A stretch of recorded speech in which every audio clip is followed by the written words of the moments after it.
Bon, salam alaikum. Bon, on arrive troisième journée du groupe.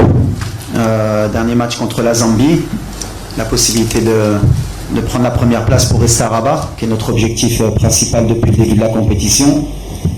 Ce sera la fin d'un premier tour et après il y aura la fameuse élimination directe. Donc ce qui nous importe aujourd'hui, bien sûr, c'est de continuer sur notre progression, gagner ce match pour finir premier et rester à Rabat.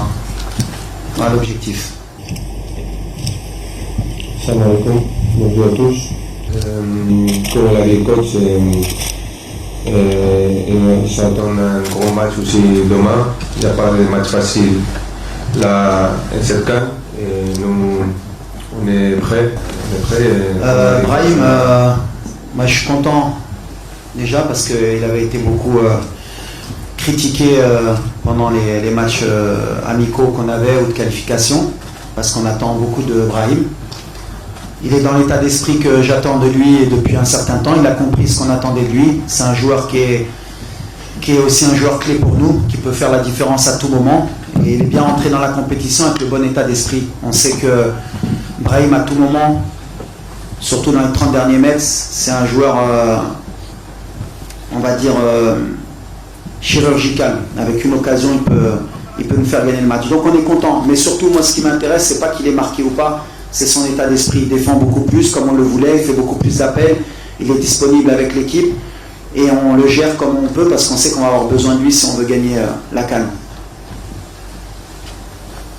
Bonjour Achraf, Nasreddin Nasrina, Nouvelle Tribune Canal+. Pour parler du positif sur le match Maroc-Mali, quelles sont les choses à améliorer, les satisfactions de ce match? Et je voulais avoir juste ton avis en tant que capitaine sur cette CAN tous les 4 ans. Merci.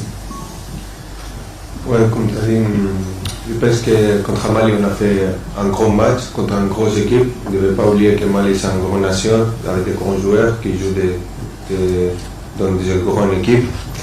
Et c'est vrai que je pense que cette CAN, c'est pas facile. On a vu déjà des autres équipes nationales qui sont déjà jouées des grands matchs. Mais je sais que les supporters, les journalistes, ils sont très exigeants. Et ils voulaient que le Maroc et tout gagne. Ils se pensent que c'est facile, mais on ne devait pas oublier de laisser la tête sur les épaules. Et je sais que le Maroc, c'est une grande nation qui existe et qui voulait gagner tout le temps, mais il y a des adversaires et cette CAN, ça ne va pas être facile. Et je pense qu'on est en train de travailler très bien. Chaque match, on prend plus de confiance, on sait ce qu'on a besoin de faire, on sait qu'on devait améliorer, on est en train de faire. On travaille ça, et le coach fait un grand travail.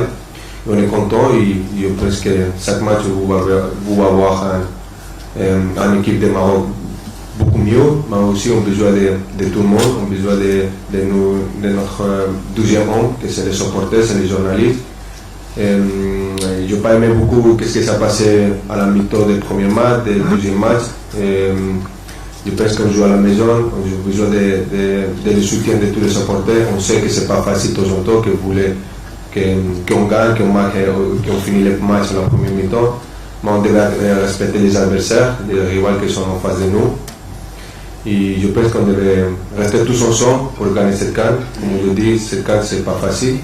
Il y a dans le monde de 4 ans, je pense que c'est très bien. J'ai écouté aussi des coéquipiers d'être une équipe nationale et c'est bien de rester s'écouter à faire ça 4 ans, comme ça il y a plus de hype, plus d'envie de venir jouer. Les journalistes et les supporters qui en foot ils vont rester plus derrière cette CAN. C'est pas comme chaque 2 ans on va voir tout le monde chaque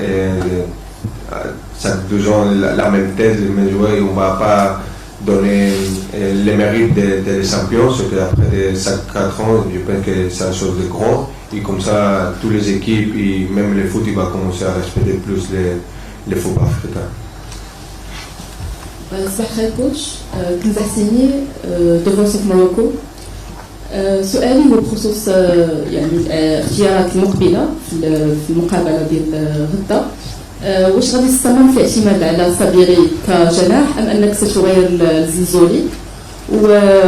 وسؤال ثاني هو بخصوص تصريح سابق قلتو هو ان المغاربه ما غاديش يبقاو في سن الكراكيش يجيبهم لاكوب. واش ممكن تأكد نفس الأمر المغرب اليوم؟ مرحبا بكم مشاهدينا الكرام. أولا، لغة الجسد ونبرة التحدي. دخل الركراكي الندوة وهو يحمل درعا دفاعيا. الملاحظ أن الرجل لم يعد يتحدث بنفس الأريحية التي كان يتحدث بها قبل كان الأخير.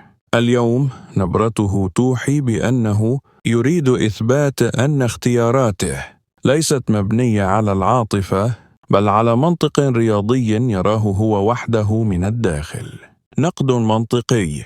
الركراكي يطلب الوقت باستمرار لتجريب اللاعبين، لكن منطقيا الوقت هو أعداء المدرب في ظل استحقاقات قريبة.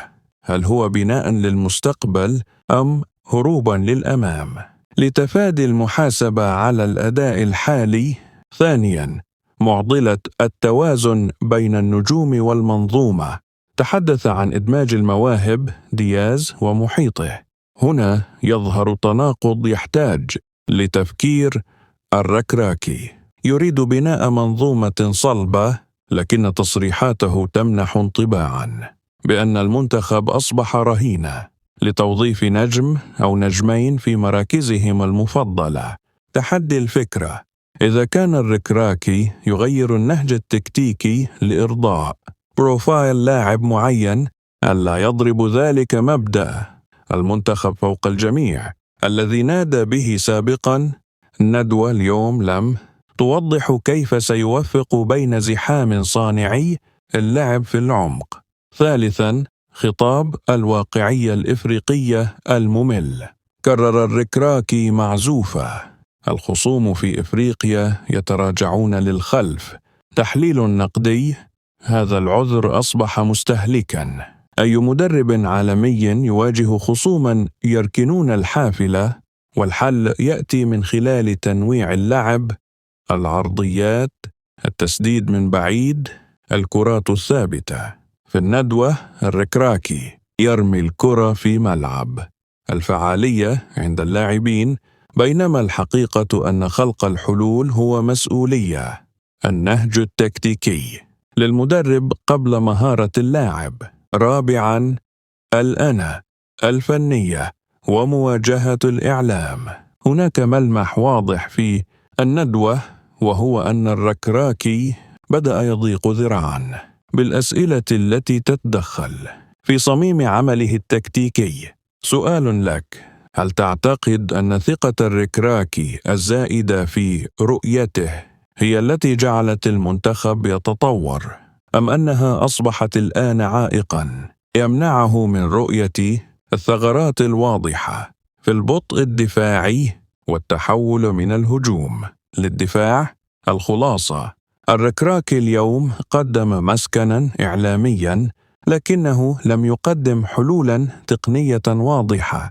هو يراهن على أن النتائج في الملعب ستخرس الألسن، لكنه يتناسى أن الجماهير لم تعد تقنع بمجرد الفوز، بل تبحث عن هوية بطل إفريقيا القادم.